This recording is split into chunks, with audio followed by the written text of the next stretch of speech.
Bonjour à tous, Martial Hugues de TV.missima. Merci d'être avec nous. Et aujourd'hui, nous avons un sujet de comptabilité. Il s'agit du traitement des effets de commerce. Merci de vous abonner et n'oubliez pas d'activer la cloche de notification pour recevoir nos prochaines vidéos. C'est un cours que nous adressons particulièrement aux comptables d'abord et aux étudiants en comptabilité. C'est quoi un effet de commerce? Un effet de commerce est un titre négociable qui constate au profit du porteur une créance de somme d'argent et sert à son paiement. Nous avons deux principaux effets de commerce. Nous avons la lettre de change et le billet à ordre. Il est bon de préciser que dans le cadre des transactions financières, dans la lettre de change particulièrement, nous avons un tireur, c'est-à-dire le vendeur ou fournisseur, et un tiré, l'acheteur ou le client. Le tireur vendeur est celui qui émet la lettre de change, la signe, la remet au tiré, c'est-à-dire à l'acheteur ou client qui doit payer sa dette.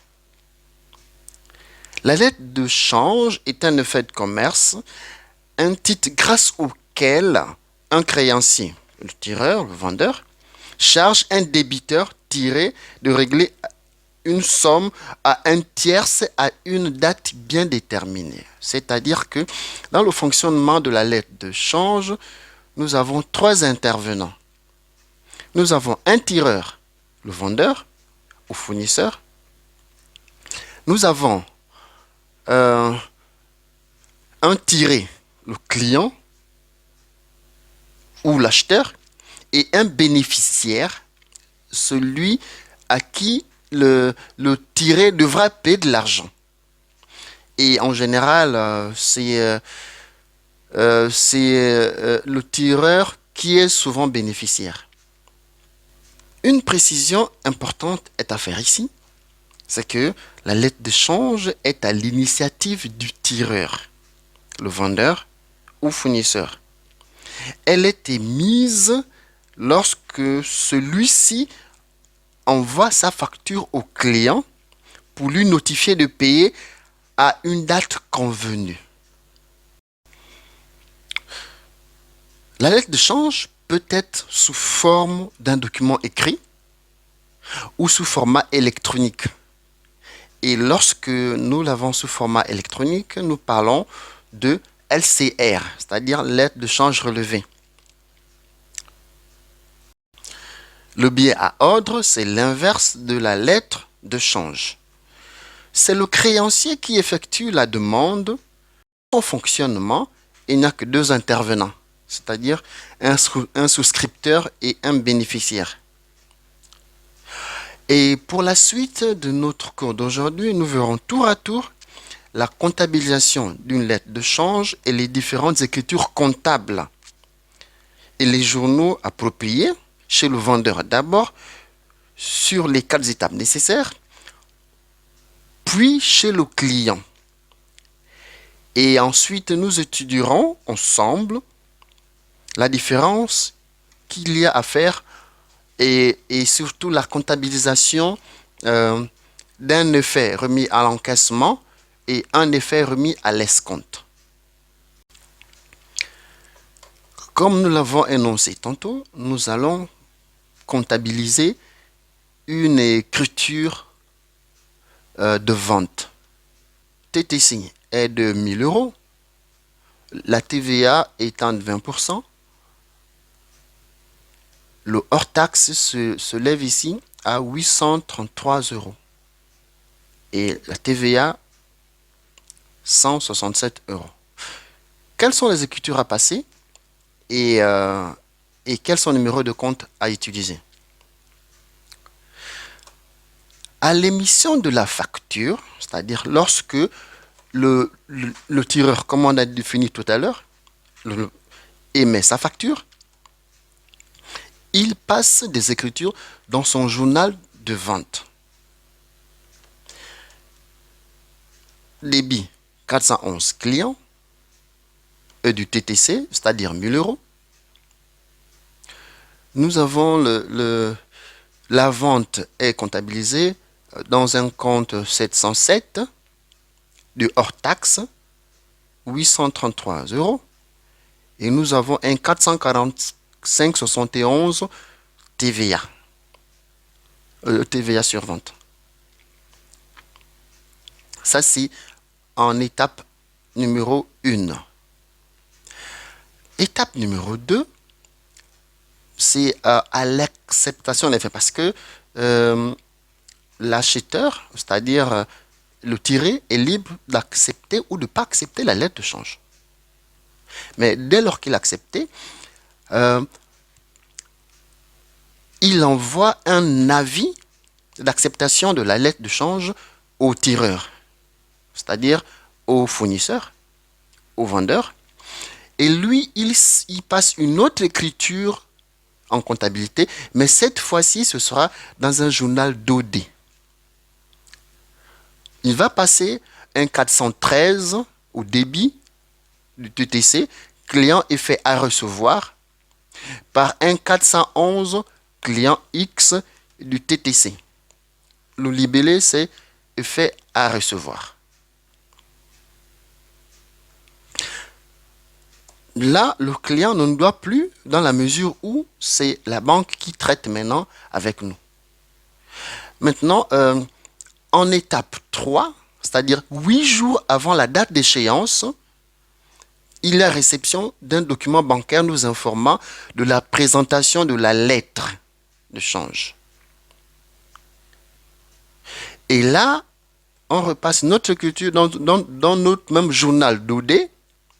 Cette fois-ci, le 413 est fait à recevoir, qui était au débit. On va le passer au crédit du 511.3, c'est-à-dire effet remis à l'encaissement. La banque 512, non pas du montant TTC, dans la mesure où il y a des frais bancaires qui rentrent à compte. Et là, nous allons saisir dans un journal de banque maintenant.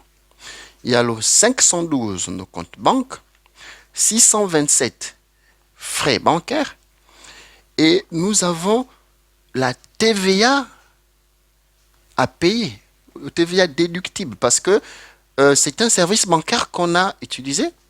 Donc, la banque nous facture la TVA dessus. C'est une TVA récupérable. Ce qui nous donne 512 au débit. Ce 512, c'est notre compte banque de 988 euros. Dans la mesure où les frais bancaires se sont élevés à 10 euros et nous avons la TVA sur 10 euros, ça nous fait 20 euros parce que la TVA, on dit, c'est 20%. Du coup, nous avons au crédit le 51,11 effet remis à l'encaissement de 1000 euros. Mais nous n'avons pas reçu les 1000 euros dans la mesure où on a remis l'effet à l'encaissement. Puis, il y a des frais bancaires qui interviennent. On va récapituler très simplement, très brièvement. Nous avons étape numéro 1, c'est à la comptabilisation de la facture. C'est-à-dire, le vendeur, le tireur comme on dit, lorsqu'il envoie la facture à son client, il envoie en même temps la lettre de change. Et déjà, il passe ses écritures normales dans son journal de vente. C'est-à-dire 411 débit du TTC, au crédit 707 vente du montant hors taxe et la TVA sur vente 445,71 267 euros parce que nous sommes partis sur la base de 1000 euros TTC pour le bien qui fait référence ici.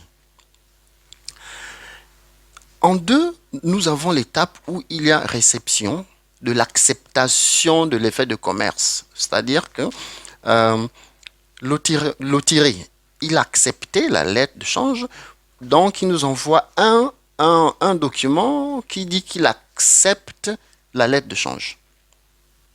Maintenant, 8 jours avant la date d'échéance, nous allons recevoir un document bancaire nous informant de la présentation de la lettre de change relevée. Au journal d'OD, nous allons créditer le 413 effet remis l'encaissement qui était débité pour constater la dette par le débit du 511.3 effet remis l'encaissement. Mais c'est toujours du TTC. L'étape 3, c'est celle qui consistait à mettre l'effet à l'encaissement. C'est-à-dire après réception du courrier bancaire qui nous informe que non, notre effet a été présenté. L'écriture qu'on avait passée dans le journal d'OD, c'était le 511-300, effet remis à l'encaissement, au débit, par le crédit du 413 client effet à recevoir. Maintenant, la quatrième étape, c'est le règlement. Le règlement, en quoi ça consiste? Dans la mesure où c'est un effet qu'on a fait passer par la banque. Donc,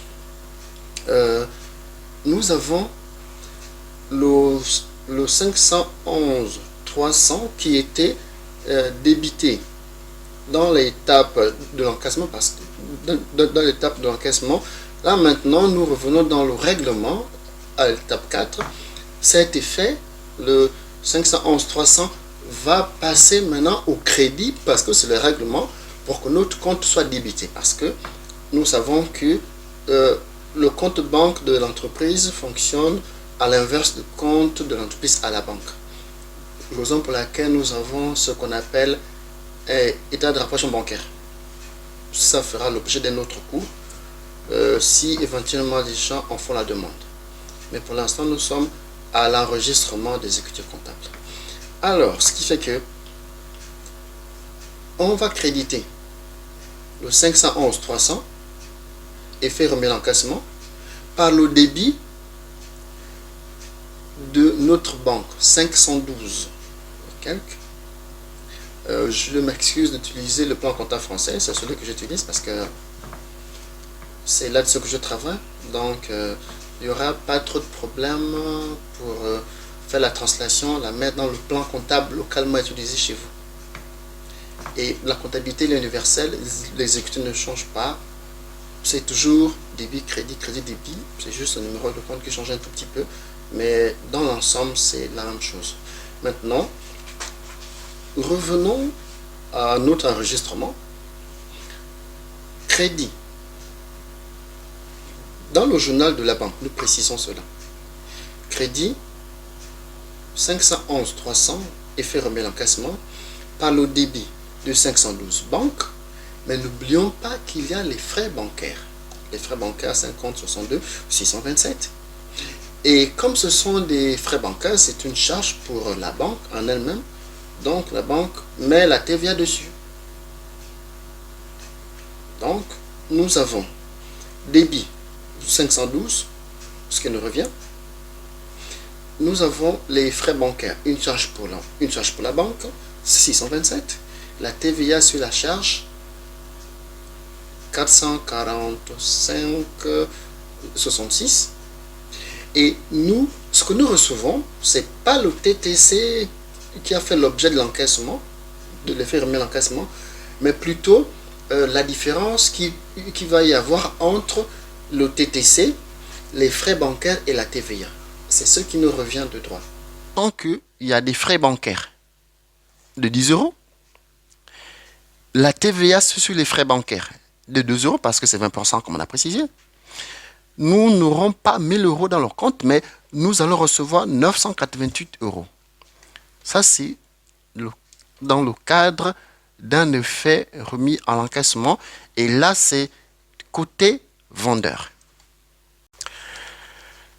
Maintenant, nous allons passer les écritures comptables chez le client. Mais pour le client, c'est pas très compliqué dans la mesure où lui, il ne traite pas les effets.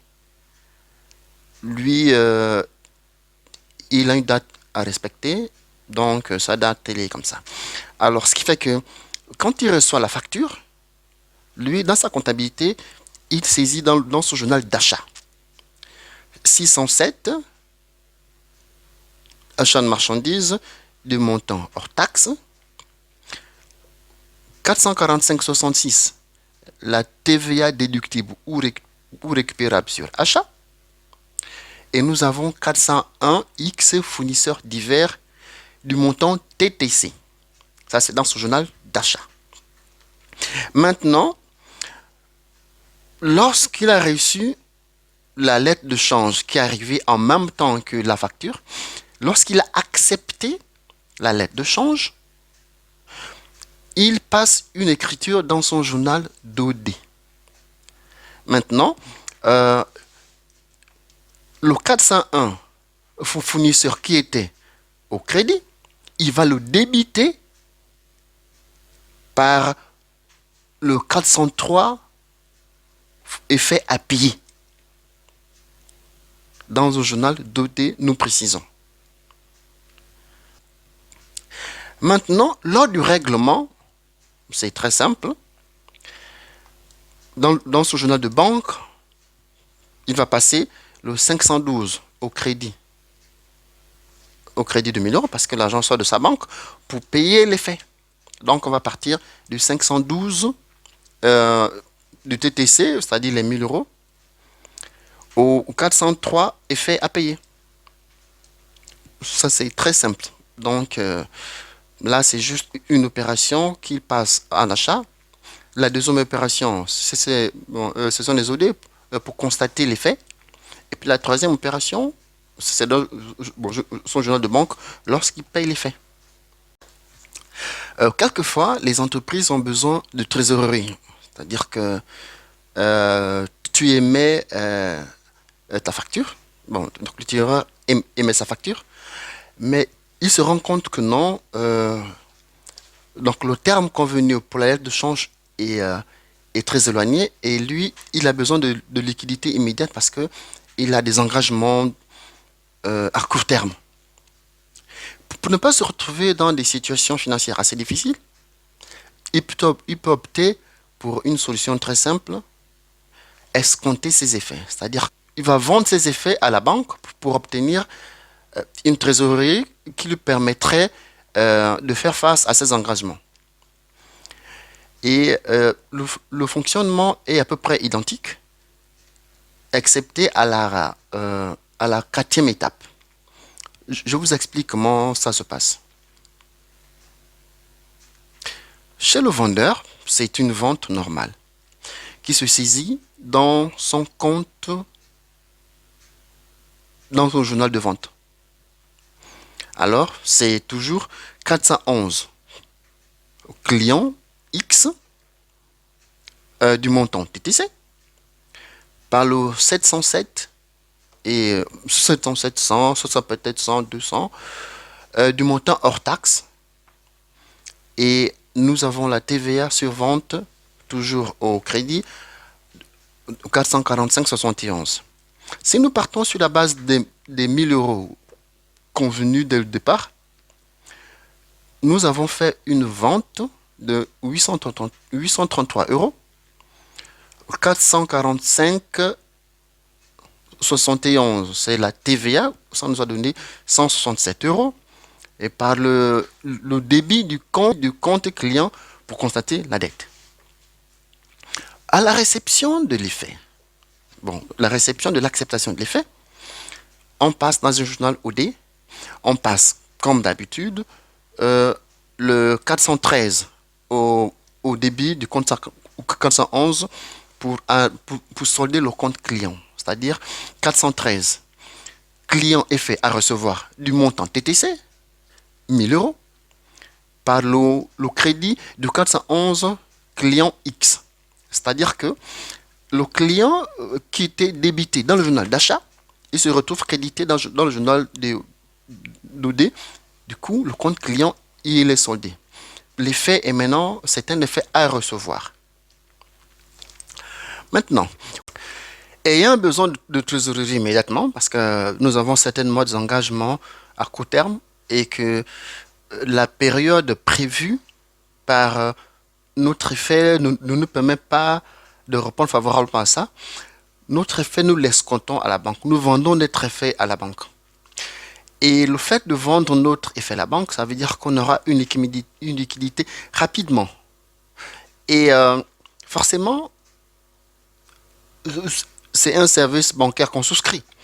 Et qui dit service bancaire avant terme, il a forcément des intérêts. Et l'intérêt ici, l'intérêt couru, c'est l'intervalle de temps qu'il y a entre la date de notre mise à l'escompte, donc la date que nous avons choisie pour vendre notre effet à la banque, et le terme convenu par la lettre. Au lieu du 511-300, c'est-à-dire effet remis à l'encaissement, nous allons passer le 511-400, effet remis à l'escompte. Au débit, par le crédit de l'effet à recevoir qui était débité dans le journal d'OD. C'est-à-dire que on va passer du 413, 411 qui était dans le tableau TTC lors de la réception de l'effet. Maintenant, on va passer au 511 400 effet remis à l'escompte par au débit, par le crédit du 413 client effet à recevoir du montant TTC. Lorsque nous avons saisi l'OD, nous avons débité le 511 400 effet remis à l'encaissement par le crédit du 413. OK? Maintenant, ici, il s'agit de créditer le 511 400 par le débit de notre compte banque, mais à part ça, il y a des frais bancaires, il y a la TVA dessus, et comme c'est une opération d'escompte, c'est la banque qui nous prête l'argent, il y a les frais sur les commissions et les intérêts sur frais.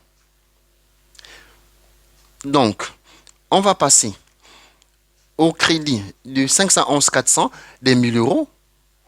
Nous avons la TVA sur autres biens et services,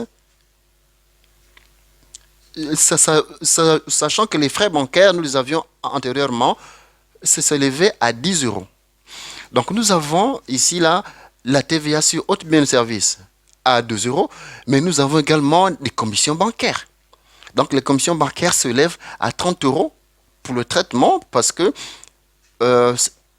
la banque vous prête de l'argent. Donc il faut bien qu'il y ait des commissions là-dedans. Donc la banque met ses commissions dedans et nous avons des intérêts sur les commissions bancaires parce que les commissions bancaires ont des intérêts dedans.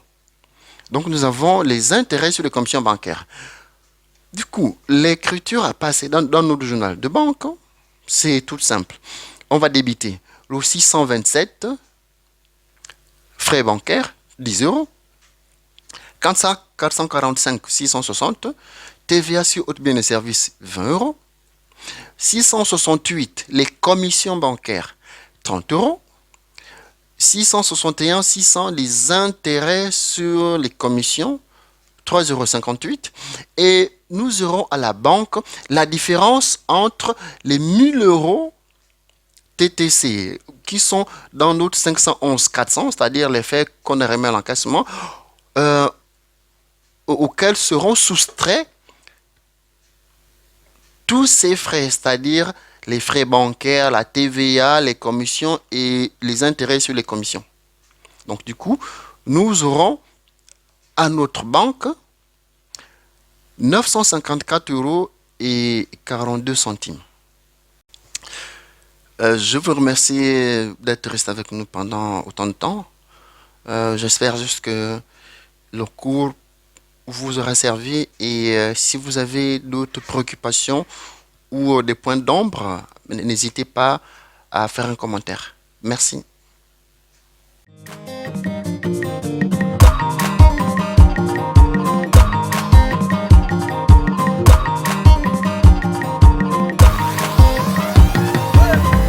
Mon ami, oh, ne vois-tu pas que vivre en ville c'est trop compliqué? Mon ami, oh, n'en as-tu pas marre de la jalousie, la cupidité? Si le stress est à son comble, ça me donne juste les envies de m'isoler. Vivre en compétition des uns contre les autres, de ça j'en ai assez. J'ai fait mes valises, c'est décidé, je prends la nationale.